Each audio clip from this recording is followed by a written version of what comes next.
Hey, you're watching Half Asian Tarot Queen, and I'm Melissa, and I am back doing another reading. The last reading I did was pretty tough. I think it was called The Writing on the Wall, and yeah, so we'll see if how things are evolving. I'm kind of taking it day by day, but you know, obviously it's been like, okay, interesting. Okay, so at the bottom we have the Seven of Pentacles.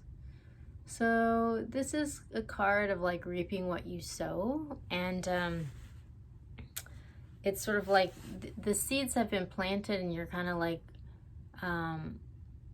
looking to see how things are evolving. And a lot of times at this point you might like make adjustments to your plan based on the success or failure of how things have been going up until now. But it's also a card of karma. So that's interesting because there's been like a whole lot of stuff coming through about karma.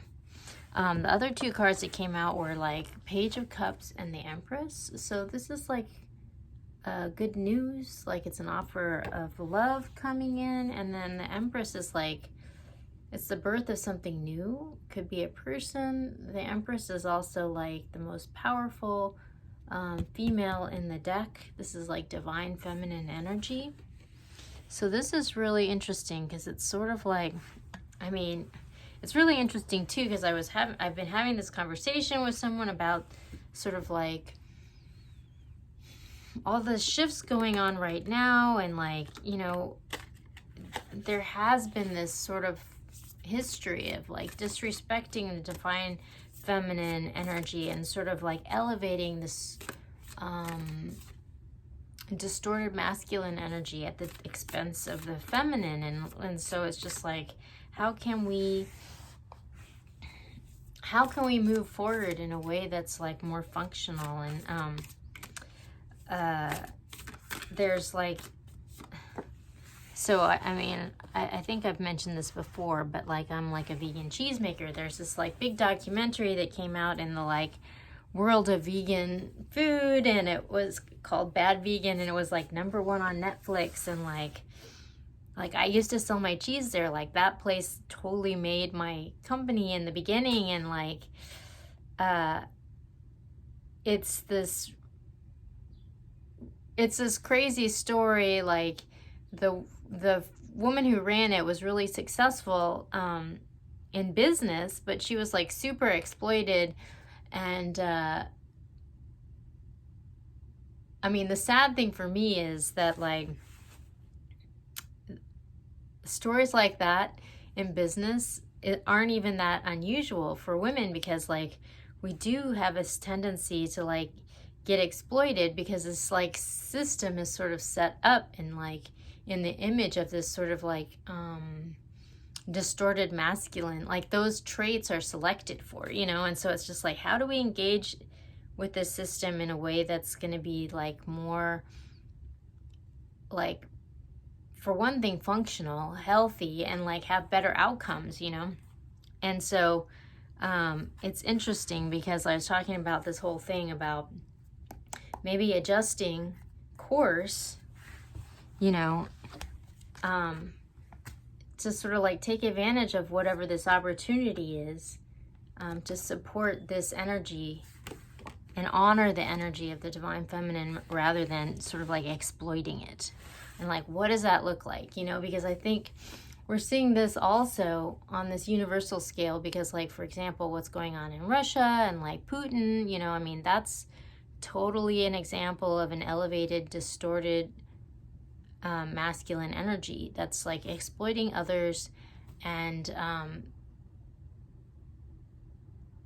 like, this is not the energy that like we want to move forward with. Like, and not only that, but just even just like, if you look at like the earth itself as like this divine feminine energy, and like how there's this war over resources, and like how do we exploit those resources, and like it's causing all this just dysfunction worldwide that's causing wars. And it's just like, we need to look at this differently, you know?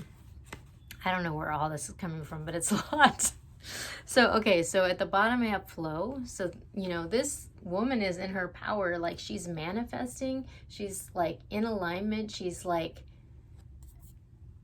in her power, and she's like in alignment with the universe. So like she's like in a state of flow, and like what she needs is coming to her, and she's able to manifest.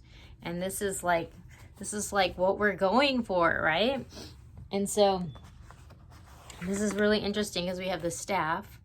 And so this is a card of like, it's sort of like, I forget, like, I think it's like Gandalf in like Lord of the Rings, and he has the staff, and like has all these magical powers, and like it reminds me of also like Moses, and like how he uses his staff to like part the Red Seas and like find a way through the impossible, you know? And like you have to like manifest this divine energy in order to do that, like to part the Red Seas, you know? But it's just like also like collaborating with divine energy, and like you get sort of like guidance that allows you to see the path through the impossible, you know? And then we have the medicine wheel, which is this whole thing about healing toxic energy, letting go of what no longer serves you so that you can move forward into the future. So like I'm totally getting this message of like healing distorted energy, and that there's like all this guidance to do that, you know? And so like I'm going to keep pulling cards, and the Intuitive Goddess seems kind of like the perfect deck for this reading, because it's just sort of like, oh my gosh. And at the bottom we have freedom.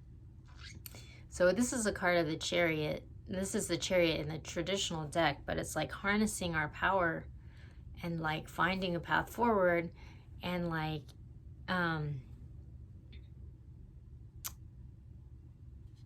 being in a position to sort of like self-determinate, you know, like kind of like what the whole war is about. It's just like Ukraine wants the power to be able to actualize themselves and like not be oppressed, and like sort of like supporting and feeding into this distorted masculine image, you know?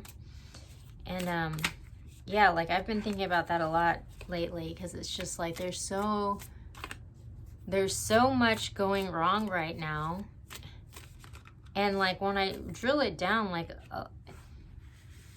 to like its root, like a lot of it does have to do with like distorted masculine energy. And it's sort of, so it's just like, I'm just sort of like, it's like you want to give people the freedom to like make their own choices, but at the same time it's like I don't want to support that energy going forward. Like I want to build my future on a different foundation, and I want to bring forward different energy into the world, you know? And so how do we do that? Okay. All right. Oh my gosh. Okay, so at the bottom we have the Warrior of Cups. So this is the Knight of Cups, which is kind of like an even like stronger message of love coming in. So this is good. We have this High Priestess energy. This is someone who's really tapped in, you know, to the universal energy. And we have the Witch, which is, this is like the Magician. Like this is like a manifester, you know, so someone who's like tapped in and manifesting, you know. It's like these two things together.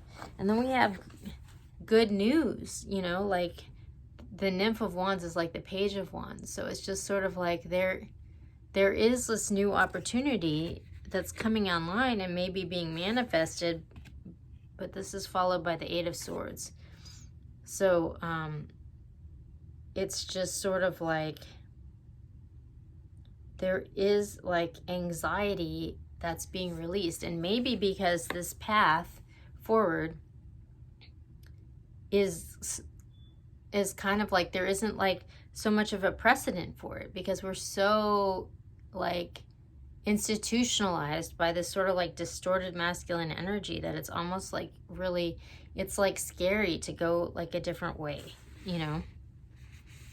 So yeah, I don't know where all this stuff is coming from, but it sure is interesting. I'm gonna go to the Everyday Tarot and see if I can get some more like on the ground perspective. But oh my gosh. Okay. But yeah, I mean, there's so much stuff in flux right now, and there's so much opportunity for change, and it's just like, this is really a moment where we can like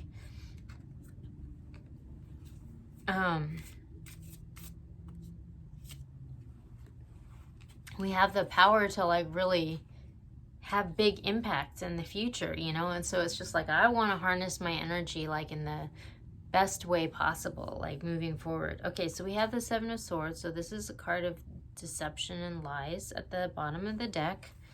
We have the King of Wands, which is someone who's like a manifestor. They're empowered. Like, this is a warrior king.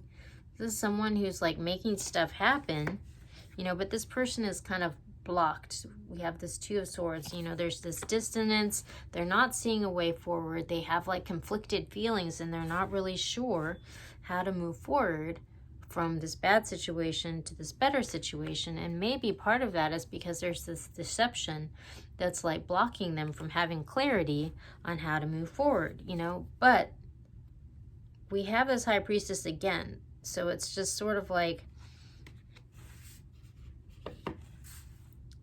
follow the guidance is kind of what, like, through this fear, like that's what's gonna part the Red Seas, you know. Like, it's really important to like have faith in whatever that guidance is, because it does look impossible and there isn't a precedent for it, and it's just like, what do we do, you know? Like, we haven't been here before.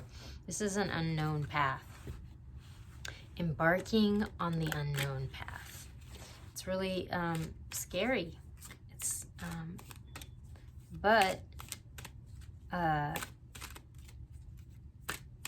it's like, keep it simple, you know. Let go of what doesn't serve you. Follow the guidance and stay in the flow. And like, that's kind of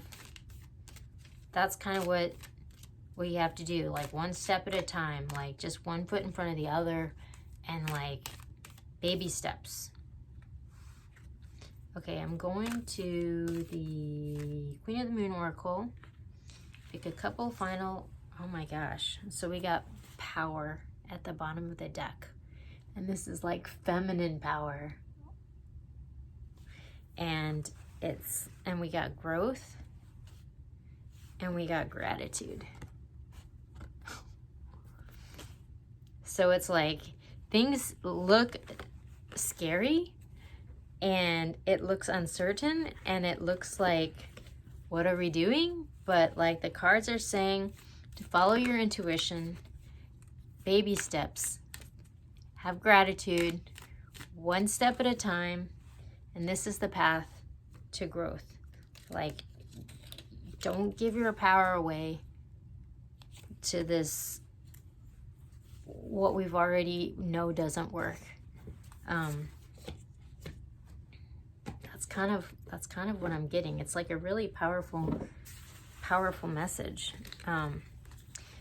But what's cool is it's a different message than we've been getting. Like, finally, like, the message is starting to shift. So this is interesting.